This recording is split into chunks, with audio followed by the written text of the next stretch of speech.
Hi you guys, so it is Friday finally and I'm doing the hair tutorial to match the festival makeup tutorial that I put up on Wednesday, and I'm going to be putting a link up here for you guys in case you're interested in that. It is almost identical to what I'm wearing today, except today I just have some heavier eyeliner on because I actually like it better with a darker eyeliner. So you guys know where I'm at. This is 3-day hair I am on, so I do have quite a bit of dry shampoo up in my roots.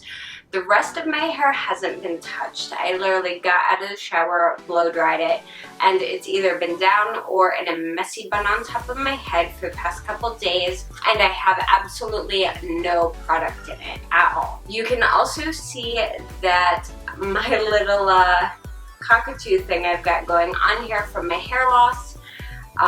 Typically I get like little devil horns up here. This time I have a little cockatoo sprout going on. So the front of my hair isn't going to look as full as it normally does, so just keep that in mind. Yours will probably look a little bit thicker. Alright, so I am taking my curling iron. This is an older one. This is a Conair, and it's about 1.25 inches to 1.5 inches barrel. I can't remember the exact barrel size, and unfortunately it's not marked on here. But I'm going to be using this as a clipless curling iron, and I'm just going to be wrapping my hair straight around it. I'm not holding the clip up or anything. It doesn't make enough of a bend in it with the clip that it bothers me at all. So this is really simple and really easy. You're just going to take a smallish section of hair, about 1 inch section. You're taking your curling iron and just about halfway down my hair. It depends on your length. You want it about where your hair, when your hair is down, where it would hit your cheekbone is where you want your curl to start.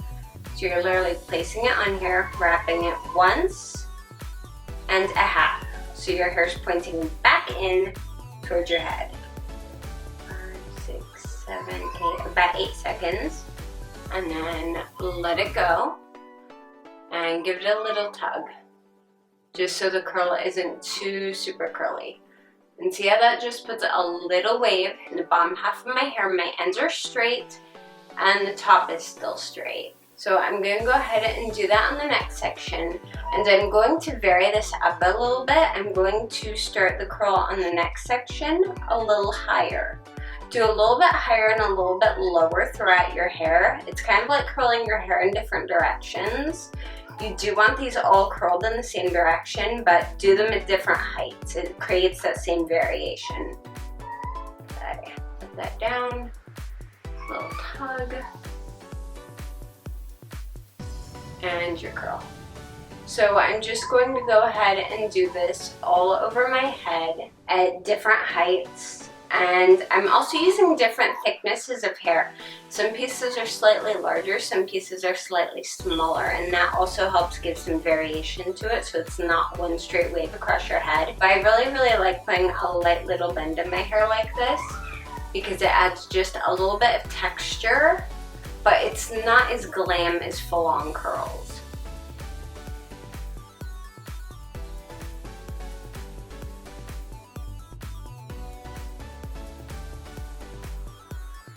If you don't like the way a particular piece turned out, you can always redo it. Put it back on the iron, do a little bit more curl, bring the curl up slightly higher, just fiddle with it until it's how you want it to look.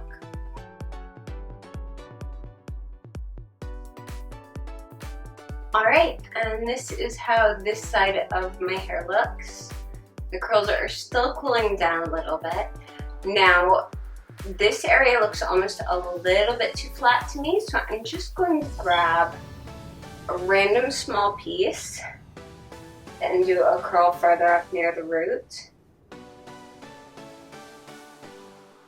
You can really play around with this. Using the bigger barrel really helps because you can just go in and add little bends where you think it's needed.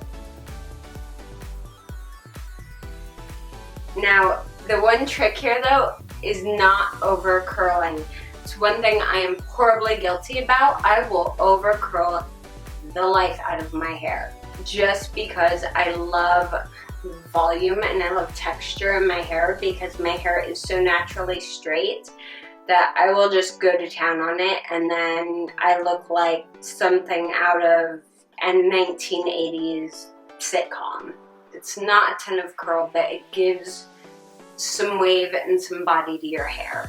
So I'm gonna go ahead and work on this side.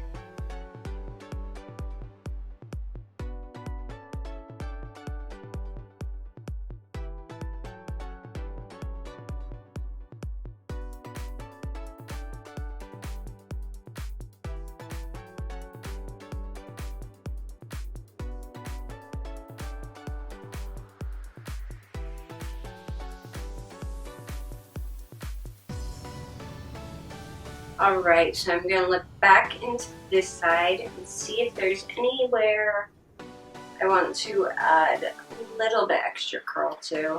And I can see an area right here. It's looking kind of flat.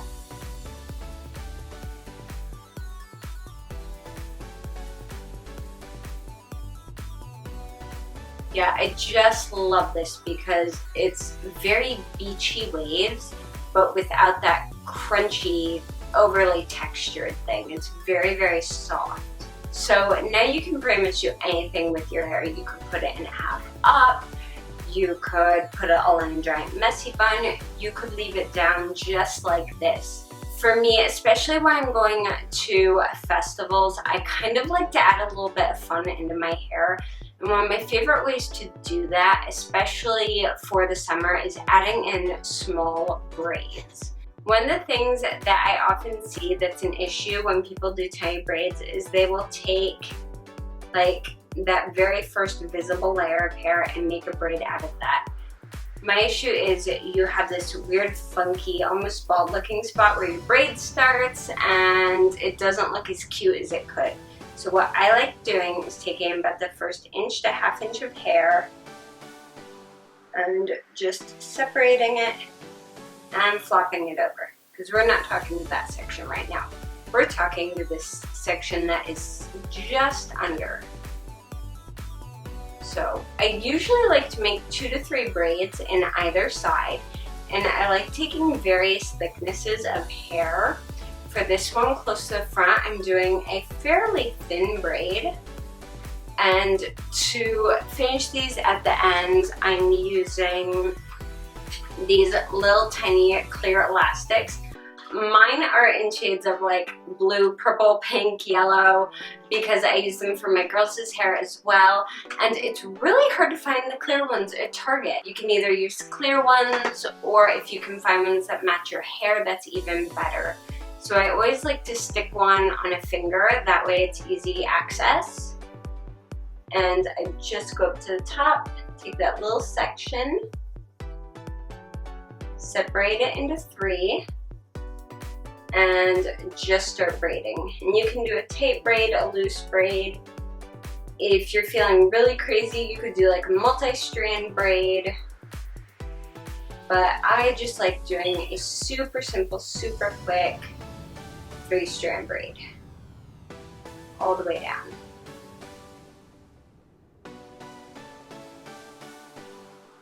I don't take it way, way down. I leave probably about, for my hair length, I leave about 4 inches of the ends undone, just because I like the way it looks better. And I go ahead and secure that off. Yes, clear bands are much less visible than this bright pink one, but you can honestly use whatever you like. So I'm going to grab a thicker section near the crown of my head, just a little bit thicker, and I'm going to go ahead and braid this one. Now sometimes I'll add a ton of braids in my hair, especially if we're going somewhere that's a long car drive, because I can just sit in the car and do this no problem.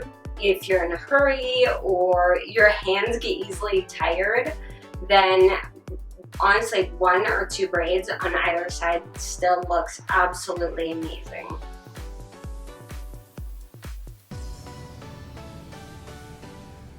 Alright, now that I have the 2 braids done on this side, and I'm just going to go ahead and part my hair back the way that it was originally parted.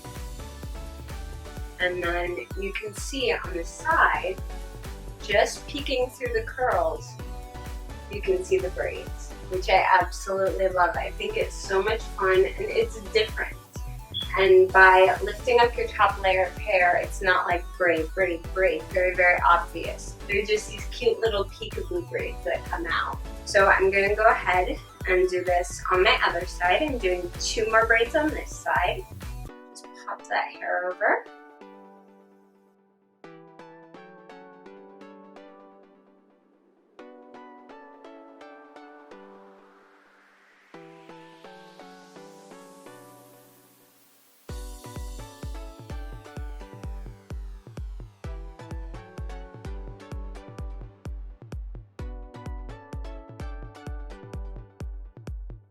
So my very favorite thing about this hair look is that it is incredibly wind friendly. This is the kind of hairstyle that the windier it is and the messier it is and the more tangled your hair gets throughout the day, the better it looks. There are very few hairstyles that actually look better the windier it is, but this is one of them. So there is that last braid done, and I'm going to again fix where my hair is parted.